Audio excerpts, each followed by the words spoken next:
విజయ్ దేవరకొండ, రష్మిక మందన జంటగా నటిస్తున్న సినిమా టైటిల్‌ని ప్రకటించింది చిత్ర నిర్మాణ సంస్థ మైత్రి మూవీ మేకర్స్. ప్రస్తుతం వీడి14 వర్కింగ్ టైటిల్‌తో తెరకెక్కుతున్న ఈ మూవీకి 'రణబాలి' అనే పేరును ఫిక్స్ చేశారు. అంతేకాదు ఈ మూవీ 2026 సెప్టెంబర్ 11న ప్రపంచవ్యాప్తంగా ప్రేక్షకుల ముందుకు రాబోతున్నట్లు వెల్లడించారు. గతంలో విజయ్ దేవరకొండతో కలిసి 'టాక్సీవాలా' మూవీని తెరకెక్కించిన దర్శకుడు రాహుల్ సాంక్రిత్యానే ఈ 'రణబాలి' మూవీని కూడా తెరకెక్కిస్తున్నారు.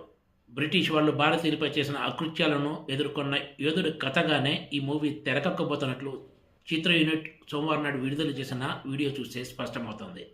ఆర్నాల్డ్ ఓస్లు ఈ సినిమాలో బ్రిటిష్ అధికారిగా నెగిటివ్ రోల్లో కనిపించబోతున్నారు. ఈ సినిమాకు బాలీవుడ్ ద్వయం అజయ్, అతుల్లు సంగీతం అందిస్తున్నారు.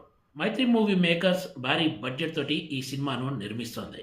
'రణబాలి' మూవీ తెలుగుతో పాటు హిందీ, తమిళ్, కన్నడ, మలయాళం భాషల్లో విడుదల కానుంది. గత ఏడాది విజయ్ దేవరకొండ 'కింగ్డమ్' మూవీ తోటి ప్రేక్షకుల ముందుకు వచ్చిన సంగతి తెలిసిందే. అయితే ఈ మూవీ బాక్సాఫీస్ దగ్గర ఆశించిన ఫలితాన్ని సాధించడంలో విఫలమైంది.